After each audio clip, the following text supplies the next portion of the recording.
Bueno, esta clase se refiere a patogénesis, que tiene que ver con la generación de la enfermedad. Y en realidad lo que vamos a ver son los pasos claves que constituyen el ciclo o que hacen el ciclo de una enfermedad.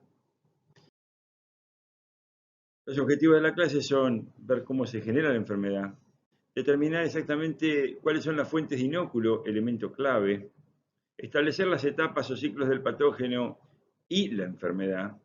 Vamos a ver que el patógeno hace un ciclo en la naturaleza y muchas veces podemos asociar el ciclo de enfermedad directamente con el ciclo del patógeno. Y por otro lado, esto es clave para hablar de cómo se diseminan las enfermedades de las plantas.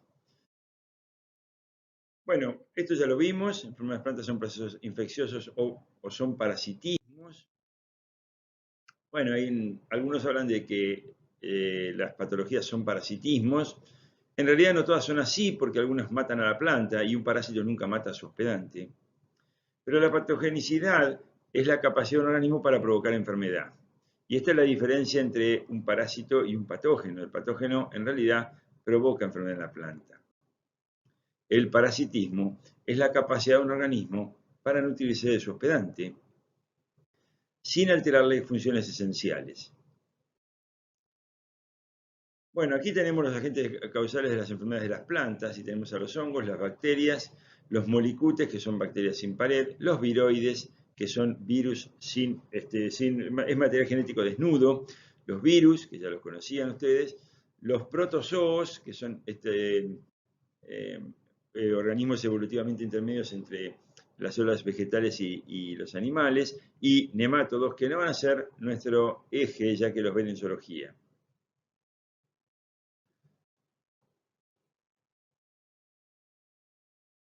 Hay tres tipos principales de interacciones en la patología de la cual vamos a hablar, y se establece en base a los organismos, que son necrótrofos, biótrofos y hemibiótrofos. Y necrótrofo se asocia a el crecimiento de un tejido muerto, es decir, que son organismos que viven sobre el tejido muerto, matan al tejido y viven desde el tejido muerto. Los biótrofos, como Hialoperonospora arabidopsis, son organismos que viven obligadamente sobre las plantas. Y estos están así que no los podemos cultivar en medios sintéticos. Después tenemos una categoría, que son organismos hemibiotróficos. Son aquellos en los cuales se establece una asociación biotrófica al inicio de la enfermedad, cuando llega el patógeno, y posteriormente, luego de un periodo determinado, provoca la necrosis del tejido. Y los organismos biotróficos, en general, los podemos cultivar en medios sintéticos. Y ahí tenemos un ejemplo de qué es lo que hace cada uno de estos organismos en las hojas, cuando llegan a las hojas, el biótrofo y el necrótrofo. Los organismos biotróficos, ¿cuáles son? Virus, viroides, micoplasmas, bacterias fastidiosas, nemátodos, protozoos y hongos. Y estos biótrofos son parásitos obligados, toman nutrientes pero no matan, y establecen además una íntima relación con su hospedante. Y solo crecen y se reproducen sobre el tejido vivo. Estas son las características claves de los biótrofos. Y es esa falta de nutriente que generan la que provocan los síntomas que vemos. Y ahí tenemos un ejemplo de un patógeno biotrófico. En este caso es una roya. Los necrótrofos son parásitos facultativos. ¿Por qué? Porque pueden vivir sobre materia muerta. A los necrótrofos los podemos cultivar en placas de PET, en medios de cultivo. Entonces los necrótrofos viven sobre materia muerta y en ciertas condiciones atacan a la planta viva, secretan enzimas que desintegran los componentes de las células de las plantas, sintetizan toxinas que provocan la muerte y degradación de las células. Y aquí tenemos algunos ejemplos de organismos necrótrofos con una necrosis de médula y manchas necróticas en las hojas. Bueno, esto es el famoso triángulo de la enfermedad. Este triángulo lo que dice es que además de la presencia del patógeno y del hospedante, debe haber condiciones ambientales predisponentes para la ocurrencia de la enfermedad. Y ese triángulo tiene una superficie que determina cuál es la posibilidad de ocurrencia de la enfermedad. Cada lado de ese triángulo puede tener una dimensión determinada y es que el lado, por ejemplo, el patógeno puede achicarse o puede agrandarse de acuerdo a que el patógeno tenga una diversidad más importante desde un punto de vista de la virulencia y la patogenicidad. Lo mismo pasa con el hospedante, cuya base puede cambiar en función de los materiales. Podemos tener muchos materiales resistentes o materiales tolerantes o materiales susceptibles. Y el ambiente obviamente es algo cambiante, permanentemente está cambiando, y solo cuando están las condiciones predisponentes de la enfermedad va a ocurrir la enfermedad. Si esto no está, aun cuando en la mayoría de los ambientes están los patógenos y el hospedante, sin embargo, si las condiciones ambientales predisponentes para la enfermedad no existen, no se da la enfermedad.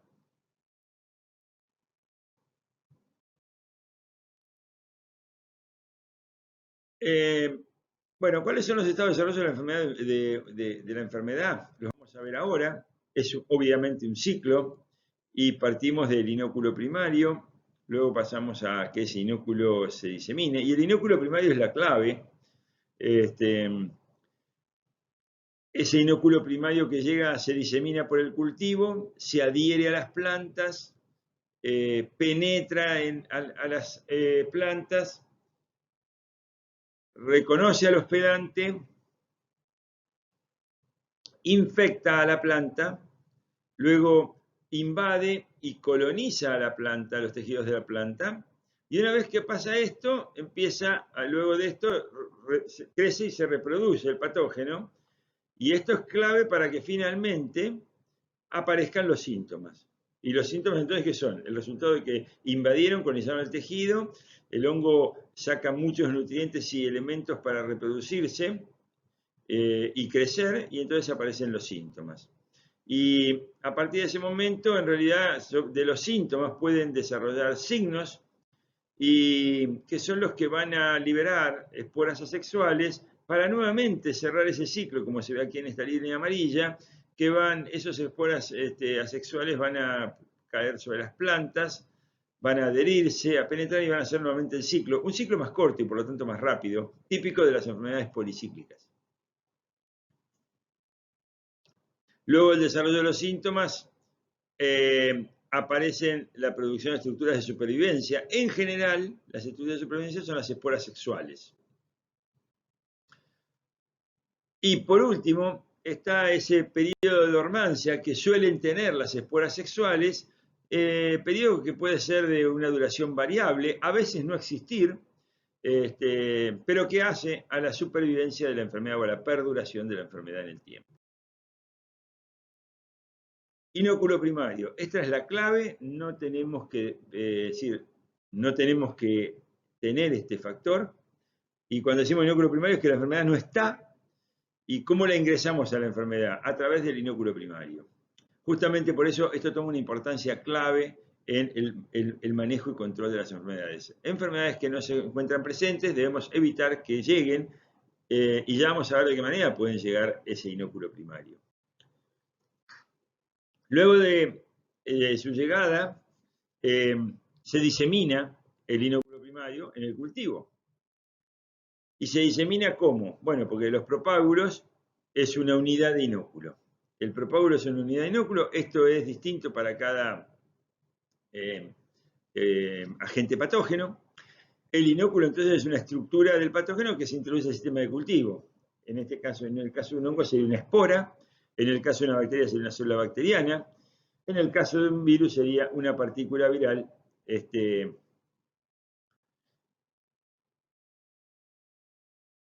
Y cuando ingresa el patógeno al cultivo, se produce, obviamente, va a haber una potencial interacción del agente etiológico con la planta que va a redundar en una situación de susceptibilidad o de resistencia.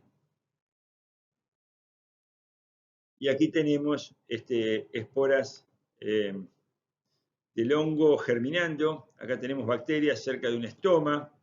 La superficie de una hoja con bacterias ahí o hongos cerca del estoma. Es difícil ver desde aquí el tamaño el aumento de la foto.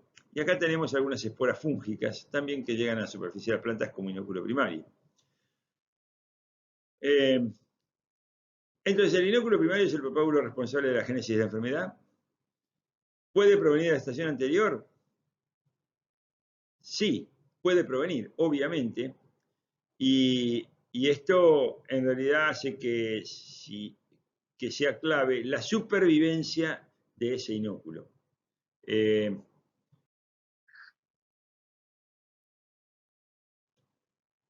Las fuentes de inóculo, es decir, ¿quién provee ese inóculo primario, ese primer inóculo? Las plantas perennes, puede ser el suelo, el rastrojo que se encuentra en el suelo. Esto es más importante hoy en día con las labranzas mínimas o labranzas cero. Y la fuente de inóculo pueden ser semillas o pueden ser también los explantes, esos esquejes o clones que se siembran, que son obviamente multiplicaciones agámicas, a través de las cuales podemos muy sencillamente transmitir una enfermedad.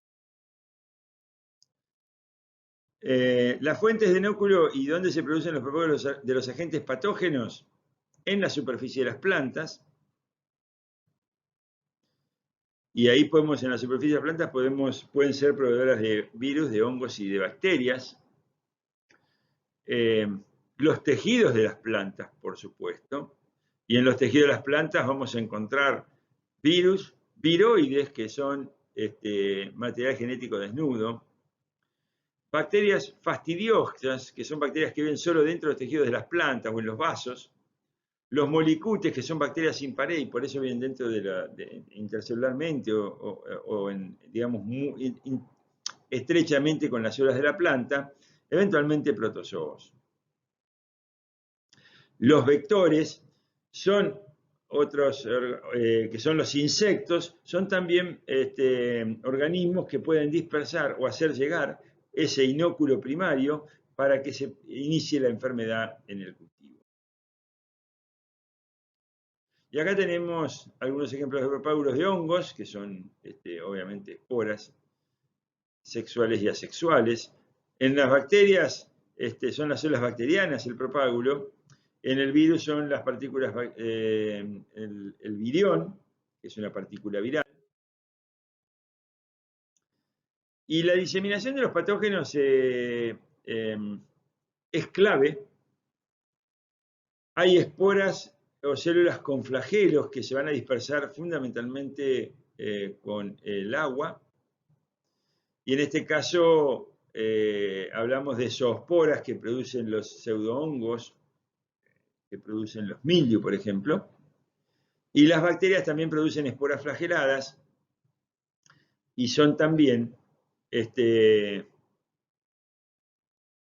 esporas que se mueven con el agua.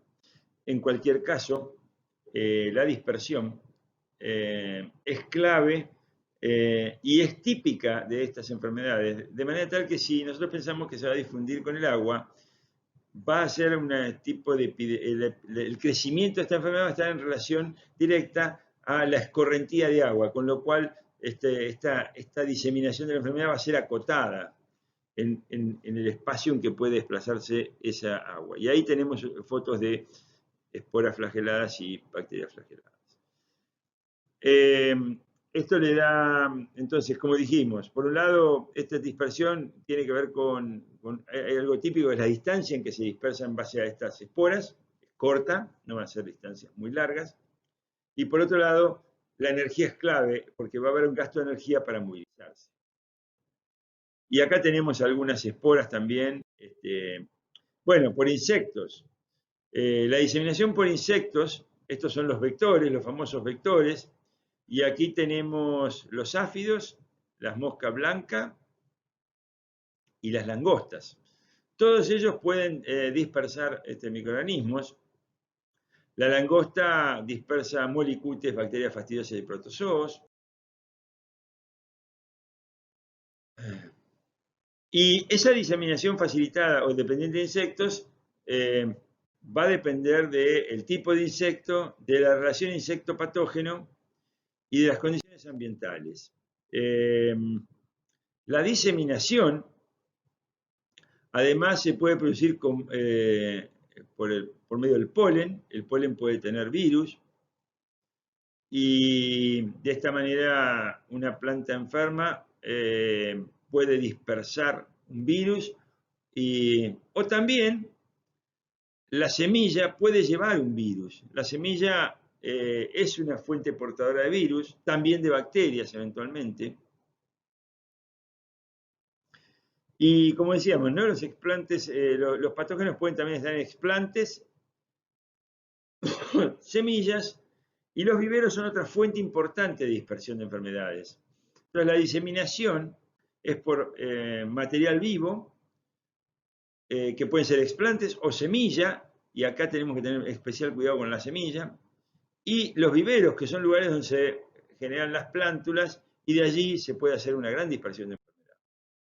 Así llega el inóculo, que puede estar acarreado por el viento, por el agua de los insectos, y un porcentaje de ese inóculo llega a la planta hospedante.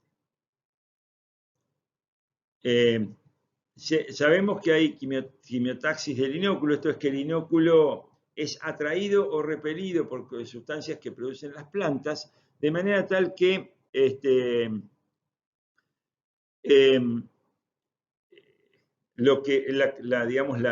las características genéticas del individuo tienen mucho que ver con cómo la planta va a responder a la presencia de ese inóculo.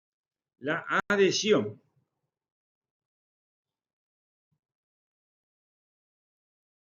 Acá tenemos esporas adheridas a la superficie de las hojas. Y la adhesión está influenciada por la cutícula de la planta, también por los tricomas. Los tricomas pueden ser largos que las esporas queden distanciadas de la superficie de la hoja, y cuando germinan, el infectivo, el tubo germinativo no llega a la superficie de la hoja y por eso mantiene la hoja sana. Alternativamente también, si esos tricomas no son demasiado largos, estos tricomas retienen humedad y contribuyen a la germinación de las esporas. En cualquier caso, esto es típico de cada planta y genera o intervienen en la adhesión. Ahí tenemos una espora adherida y un tubo germinativo que se dirige a un estoma. Y esto es lo que yo mostré, la espora, el tubo germinativo y se dirige al estoma.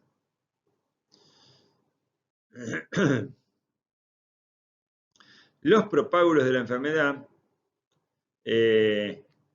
junto con los mucílagos que contiene y el agua, se adhieren fuertemente a la superficie de las hojas.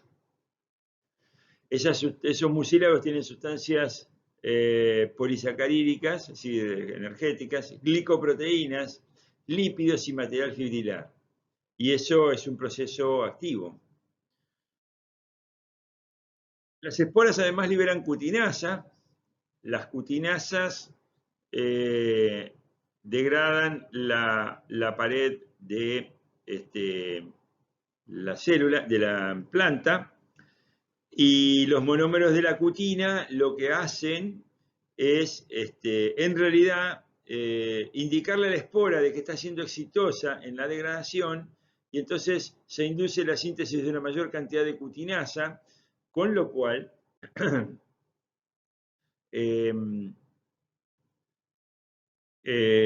la espora, que tiene muy pocas reservas, gasta estas para producir más enzima, justamente porque va a ser exitosa. Si fuese de otra manera, la espora podría gastar sus reservas, morir en el intento y no penetrar la planta. Y esto hace a la supervivencia de las enfermedades o de los patógenos. Algunas características que tienen que ver con la germinación de las esporas es que la superficie de la espora de la planta hay un reconocimiento y hay una interacción hidrofílica, que es lo que también lleva a que se cemente la espora. Se desconocen los mecanismos específicos, si bien se sabe que, primero, que la adhesión es clave y que la interacción es muy específica. Y en el caso de algunos inóculos hay síntesis de glicoproteínas a los 30 minutos de estar en contacto la espora con la superficie de la hoja. Y en esta interacción intervienen las proteínas de las plantas, hay interacciones iónicas, hay contactos hidrofóbicos con la cutícula, hay también un estímulo físico de la espora, es decir, que la espora se estimula físicamente con el contacto con la planta, y después están ahí enzimas como las cutinasas, no son las únicas. El mecanismo de germinación se estimula entonces con el contacto de espora hospedante, hay una hidratación, hay absorción de compuestos de bajo peso molecular de la hoja y se absorben nutrientes. La espora, con sustancia de reserva de lípidos, polialcoholes y carbohidratos, los utiliza para germinar, sintetiza membrana y con esto se produce el tubo de germinación. Ahí está el esquema de lo que sucede. Y entonces, cuando germina, ese tubo germinativo permite o conduce al ingreso de los hongos por la penetración directa. Acá ustedes tienen ejemplos de distintos tipos de penetración directa. Y en algunos casos hay penetración por aberturas naturales como los estomas.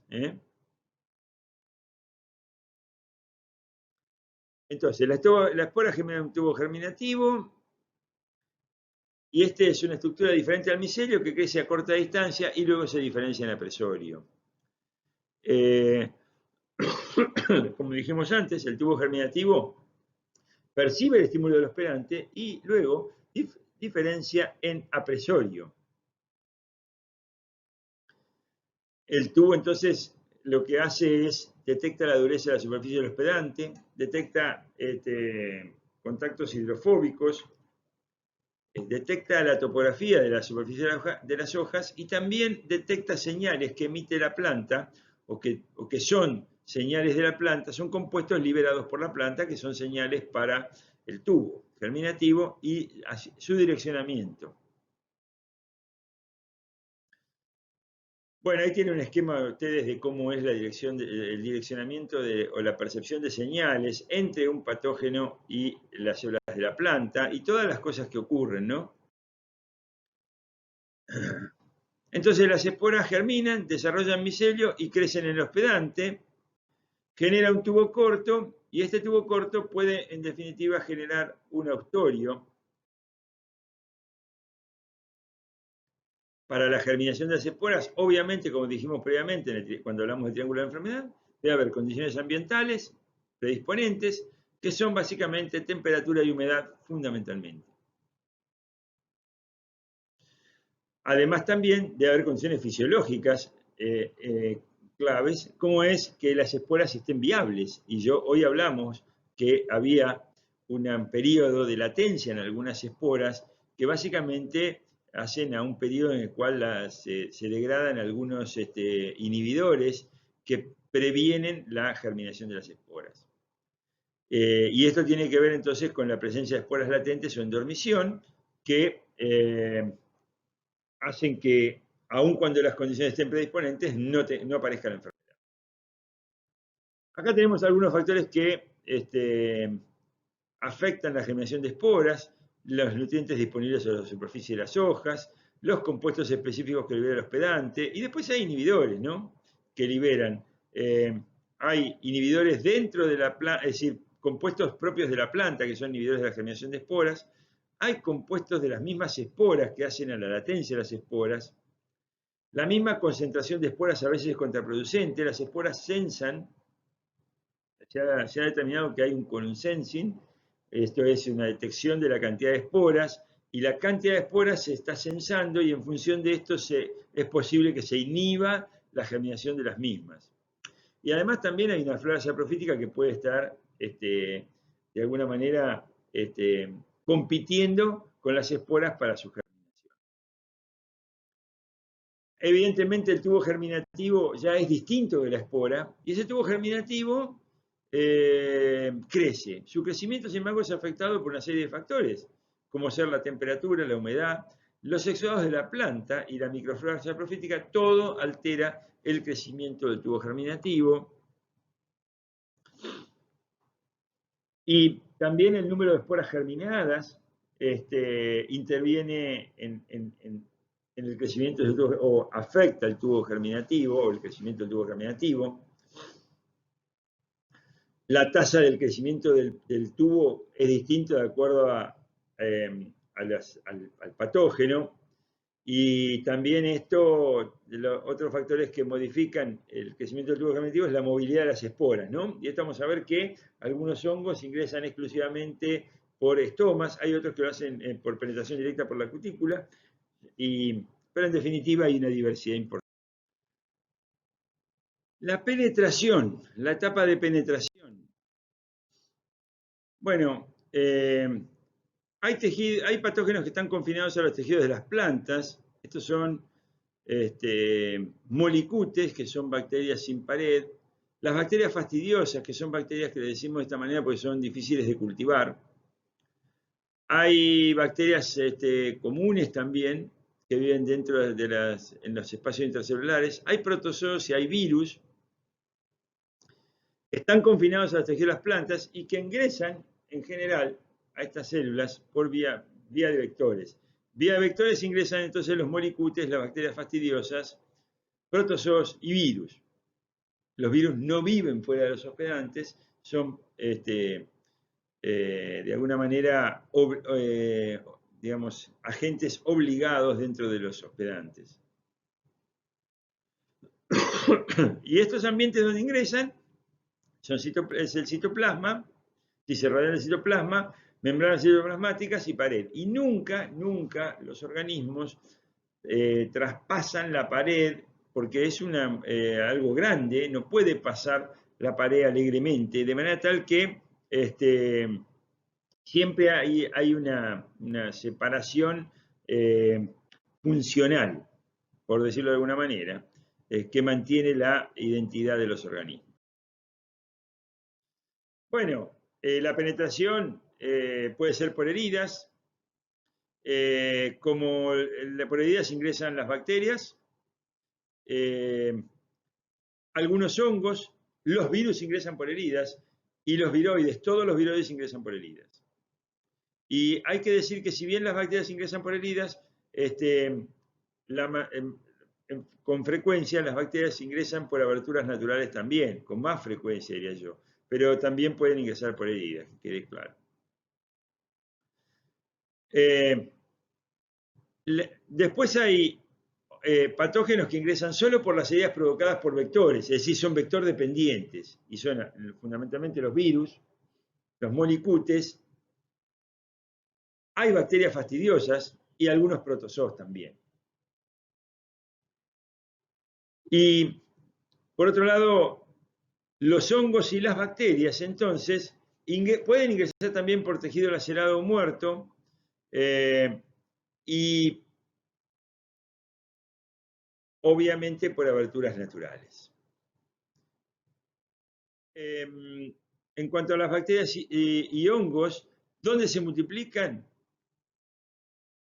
Invaden los tejidos adyacentes, es decir, invaden los tejidos por los espacios intercelulares, y lo que hacen es aumentan la superficie de contacto, se invaginan las células, aumenta el contacto entre la célula del patógeno y las células de la planta, y de esa manera le quitan elementos o alteran el crecimiento de las células de la planta. Una cosa que pueden hacer cuando crecen estos tejidos es secretar enzimas que, al degradar algún componente esencial de la hoja, provoca la muerte del tejido.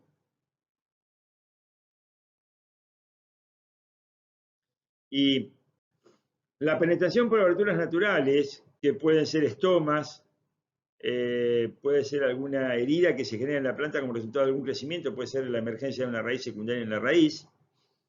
Los hidátodos que tienen las hojas pueden ingresar por el estigma o pueden ingresar por los estambres, como llaman a ver que es alguna enfermedad,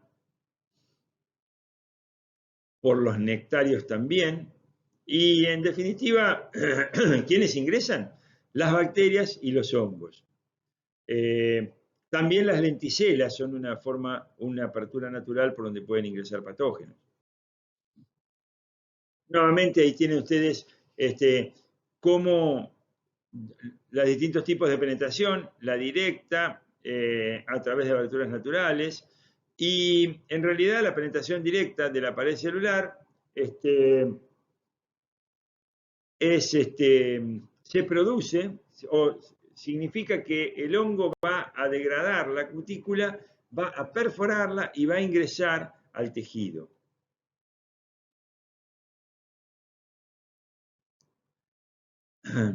¿Quiénes hacen la penetración directa de superficies intactas? Los hongos, los omicetes y las plantas parásitas.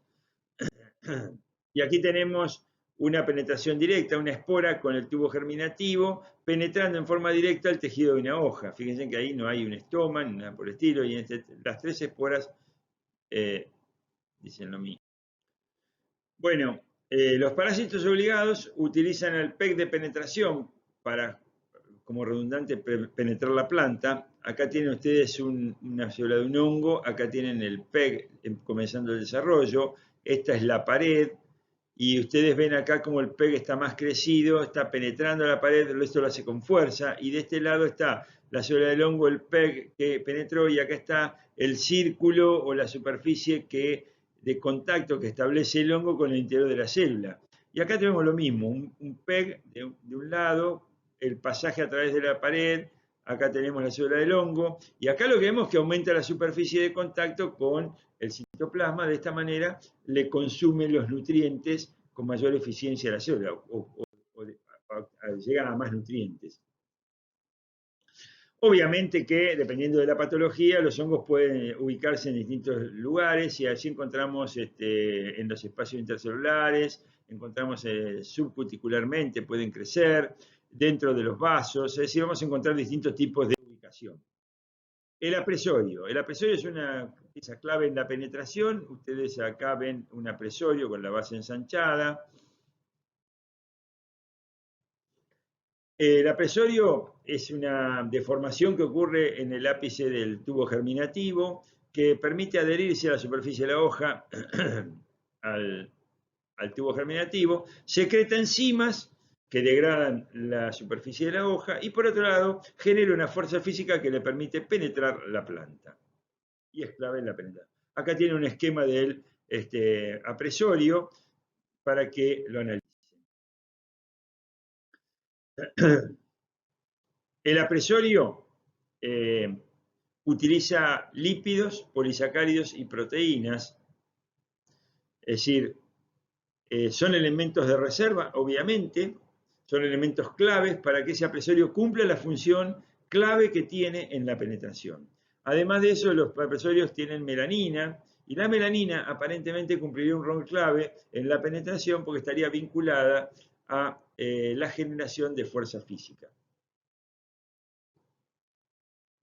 El apresorio utiliza a la fuerza para penetrar y, en definitiva, aquí vemos que cómo genera una fuerza física que penetra, además, obviamente, como dijimos, las enzimas que degradan parcialmente, con lo cual ablandan el tejido, quiere decir que tiene un rol clave, ¿no?, en esa penetración directa. Lo que ocurre es que ¿de qué manera genera presión? Y bueno, porque se sintetiza o se acumula glicerol, y el glicerol, lo cual está vinculado además a la presencia de la melanina, y eso hace que se generen presiones hasta 30 veces superiores a la presión de un neumático de auto, con lo cual la fuerza física que ejerce es importante. Se produce el PEG de penetración, y la producción del PEG está vinculada a la síntesis de una proteína, la actina, que está localizada en el ápice de la hifa. Hay también, además, una biosíntesis rápida de pared, y todo esto está regulado por quinasas, que son estas enzimas que se mencionan aquí, que son enzimas vinculadas a el movimiento de fósforo dentro de la célula como señal. Quiere decir que se activan un montón de procesos cuando ese PEG está penetrando, se activan procesos en el tejido fúngico. Y aquí vemos fotos de penetraciones directas. Bueno, así hemos llegado al proceso de la infección. Y la infección es el momento en que se produce, es decir, hasta ahora penetró, ¿no? Fíjense en todas las cosas que ocurrieron y recién ahora va a producirse la infección. Y ahí es donde se produce el reconocimiento entre el patógeno y el hospedante. Y hay componente señal de ambos, hay componente señal del hospedante, como son los ácidos grasos que conforman la cutícula, que justamente son las moléculas que se desprenden cuando las cutinasas que segregan las esporas de los hongos degradan a la cutina. Hay también galacturanos de la pectina, que surgen como actividad de las pectinliasas, que también son sintetizadas por los patógenos. Hay compuestos fenólicos que se producen en la planta que pueden estimular la germinación del inóculo. Recuerden que las plantas producen habitualmente un set de compuestos fenólicos que además pueden verse alterados por los patógenos. Entonces, las isoflavonas que producen las plantas, los productos como los compuestos fenólicos, los aminoácidos, los azúcares que liberan, cada planta tiene un perfil propio de estos compuestos que liberan, y los liberan o por las heridas o naturalmente como fruto de su genética, activan los genes de los patógenos y en definitiva esto hace que infecte a la planta, ¿no? Que se produzca esa penetración que vimos. También la geografía de la hoja, como dijimos anteriormente, genera señales que hacen a la germinación y penetración e infección de la planta. Entonces, dentro de los componentes del patógeno tenemos elicitores. Los elicitores son disparadores de procesos que se producen antes o durante la penetración del hospedante. Los elicitores son, por ejemplo, los compuestos que surgen como degradación de polímeros. Pueden ser monómeros de la cutina, que en definitiva lo que hacen es inducir la germinación de los esporas del patógeno. Estos elicitores son específicos, muchos de ellos, y explican por qué algunas patologías se dan en ciertos hospedantes solamente. Y así tenemos las elicitinas, que son también proteínas que, como dice su nombre, disparan procesos. Por otro lado, al mismo tiempo, hay elicitores que producen o liberan las partículas infectivas de los patógenos que activan los mecanismos de defensa del hospedante. Es decir, que los elicitores son disparadores de procesos en las esporas de los patógenos o en los patógenos, y también hay elicitores que disparan los procesos de defensa en la planta hospedante. Y entre los elicitores tenemos beta-glucanos, quitosanos, quitina. A partir de allí, por actividad por actividad de glucanasas y quitinasas. ¿Y qué es lo que sucede? En realidad hay una actividad básica de glucanasas o de quitinasas en la superficie de una raíz. Estas enzimas que están en niveles muy bajos, pero si degradan parcialmente alguna espora de hongo, liberan glucanos, quitosanos, que actúan como disparadores de una síntesis adicional de gluconasas. ¿Por qué? Le está diciendo a la planta que está siendo exitosa en degradar a la espora de un patógeno que está cerca.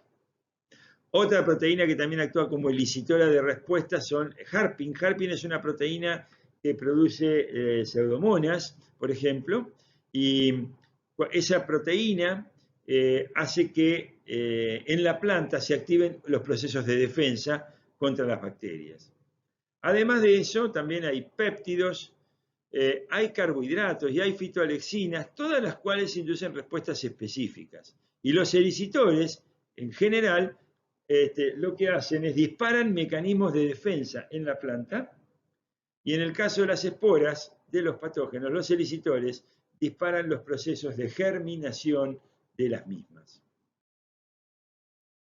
Bueno, la infección, entonces, el proceso por el cual el patógeno ya establece un contacto muy estrecho con las células del hospedante. Y ahí después el patógeno, una vez que infectó, crece y se multiplica. Y las infecciones exitosas suelen mostrar rápidamente los síntomas, pero también tenemos infecciones exitosas que quedan latentes y que hacen que la enfermedad aparezca tardíamente en el ciclo de la planta. Esto es muy serio porque en realidad nosotros no sabemos lo que ocurre hasta muy avanzada el crecimiento de la planta, momento que ya es tarde para el manejo de la patología.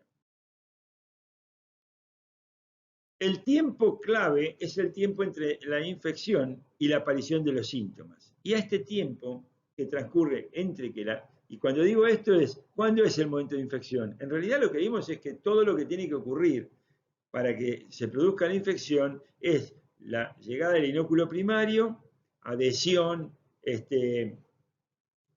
penetración, reconocimiento e infección. Todo eso hacia el periodo de incubación. Quiere decir que el periodo de incubación va desde la llegada del inóculo hasta la aparición de los síntomas. Y este periodo de incubación va a estar directamente relacionado con algunas características como es la relación patógeno-hospedante, es decir, la susceptibilidad, el tiempo de avance de la enfermedad en ese hospedante, el estado de desarrollo del hospedante va a ser clave también, y cuáles son las condiciones ambientales. Todo esto va a determinar qué tan largo es ese periodo de incubación. Y este periodo de incubación es lo mismo que estamos viviendo ahora con la pandemia, ¿no? Cuando decimos de que hay 14 días para estar en la casa cuando hay sospechas de que ha estado en contacto con alguien que tuvo el virus. ¿Por qué? Es el periodo de incubación de la enfermedad, en el cual puede, durante todo ese periodo, aparecer los síntomas de la patología. Bueno, así llegamos a la invasión y colonización del tejido. Y como su nombre lo indica, el hongo aquí invade y coloniza los tejidos.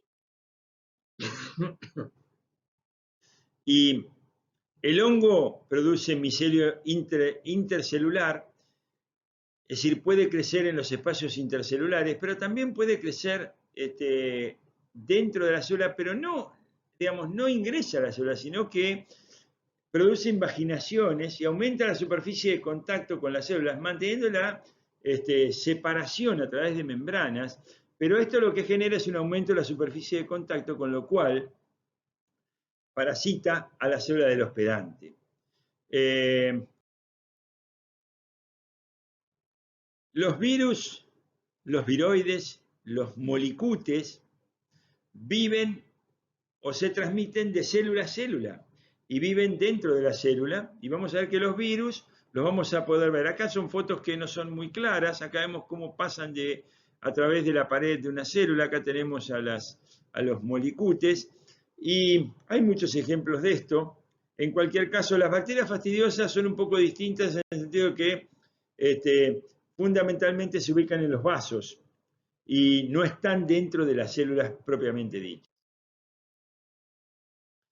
Bueno, lo que tenemos que ver es que debido a esta interacción que tienen los patógenos con las plantas, se generan distintos tipos de infecciones. Y así los hongos, las bacterias, las plantas parásitas generan fundamentalmente infecciones localizadas. Algunos virus también, pero son pocos. En general los virus, de la misma forma que los molicutes, que son las bacterias sin pared, y los viroides, que son el material genético desnudo, generan síntomas sistémicos en la planta. Eso es muy típico de estas patologías. Bueno, el crecimiento y reproducción del patógeno hacia la colonización, los hongos y las plantas parásitas invaden e infectan el tejido a partir de un punto de inoculación. Y lo que pasa es que se extienden hasta que partes de la planta mueren previo a detención de la infección. Eventualmente la planta completa muere, lo cual es más raro, pero vamos a ver que algunas hojas u órganos mueren. En ciertas infecciones fúngicas, los hifas invaden el tejido sano y otras áreas mueren y luego desaparece el micelio. Es decir, que las hifas se nutren del tejido sano, eso provoca la muerte, pero cuando se muere el tejido, el hongo retrae su material para seguir invadiendo otras células. Los hongos además pueden producir también taponamientos vasculares, en donde liberan esporas y todavía trasladar el daño a sitios más lejanos de la planta. Las bacterias sin pared, los molicutes, los viroides, los virus, nematos y protozoos son todos organismos que invaden el tejido y se reproducen a una alta tasa. Fíjense que acá no están los hongos, que en general, no todos, se reproducen a tasas más bajas que este grupo de patógenos. ¿Cómo pasan la progenie? Bueno, los virus y viroides lo pasan a través de los plasmodesmas. También pueden pasar a través del floema, los virus, viroides. Las bacterias fastidiosas pasan a través del floema. Y también los fitoplasmas pasan por el floema. Por el xilema se pueden distribuir bacterias, también esporas de hongos. Y así, entonces, cuando se produjo toda esta invasión, colonización, está el desarrollo de síntomas. Y en el desarrollo de síntomas pueden aparecer, como ustedes vieron con Cecilia en la primera clase, en la segunda clase, vieron en realidad que en los síntomas se pueden desarrollar signos, que los signos son estructuras de reproducción asexual de los hongos que generan esporas asexuales y multiplican la enfermedad. Por eso esta flecha que liberan las esporas, que indica que se liberan esporas asexuales, que se adhieren a la planta y que vuelven a hacer el ciclo. Un ciclo que, como ustedes pueden ver acá, es más corto. De manera tal que, en realidad, ocurre más rápidamente y por eso en una enfermedad policíclica crece muy rápidamente en el tiempo. Ahora, esos signos generan entonces el inóculo secundario. Y obviamente que eso parte de infecciones primarias, pero provoca infecciones secundarias. Esta infección secundaria es más abundante y generalmente la producción de esporas ocurre cuando ya el cultivo está más crecido, es decir, que todas las esporas están en presencia de una mayor cantidad de material susceptible, por lo cual la enfermedad en general es más severa.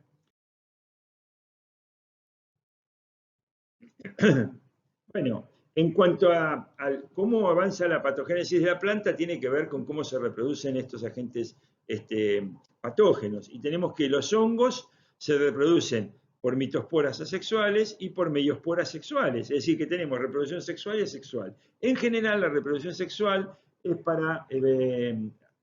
está vinculada a la sobrevivencia del patógeno en el ambiente, mientras que las esporas asexuales están relacionadas a ciclos secundarios de multiplicación de la enfermedad que hacen al crecimiento severo de la enfermedad y que tiene que ver con enfermedades policíclicas, como por ejemplo las rollas. Las bacterias y los molicutes, que son las bacterias sin pared, se reproducen por fisión binaria, crecen rápidamente cuando el ambiente es predisponente para su desarrollo y aumentan su población en periodos de tiempo muy cortos, provocando el aumento de la enfermedad rápidamente. Los virus y viroides se replican también rápidamente, pero en realidad tienen que afectan además todo el funcionamiento celular, lo cual demora un tiempo desde el ingreso del virus por parte de un vector hasta el momento en que esa replicación se vuelve intensa y el virus se dispersa por toda la planta. Bueno, así hemos cumplido todo el ciclo. Llegamos entonces a estamos hablando recién de las estructuras reproductivas de supervivencia, y luego entonces vendría el periodo de dormancia, que no todas las esporas lo tienen. Pero así hemos cumplido todo el ciclo, ¿no? Inóculo primario, la diseminación de ese inóculo, la adhesión a la superficie de la planta, la penetración, el reconocimiento por parte del hospedante, donde había elicitores, todos compuestos que se intercambian. Finalmente, la infección que se va a producir cuando la planta no puede rechazar al organismo. Una vez infectado la planta, se produce la invasión de los tejidos y la colonización. Estos términos de alguna manera son casi redundantes y eso hace que se crezca y se reproduzca el patógeno. Con esto, como hay una gran cantidad de patógenos, se desarrollan los síntomas y sobre los síntomas, algunos patógenos desarrollan signos que pueden hacer a un ciclo secundario de multiplicación de la enfermedad que la convierte en una enfermedad muy severa, como las rollas. Si no, desde los síntomas se producen las estructuras se produce la reproducción sexual y las esporas sexuales en general son la forma de supervivencia del patógeno en el cultivo. Y así llegamos al periodo de dormancia y hemos de esta manera viajado a lo largo de todo el ciclo de patogénesis de la enfermedad. Y aquí tienen ustedes una foto donde hablamos de la supervivencia del patógeno en los distintos medios y cómo esto es clave porque en realidad esto va a ser el inóculo primario del próximo ciclo de cultivo. Bueno, aquí terminamos y en todo caso en el teórico vemos las dudas.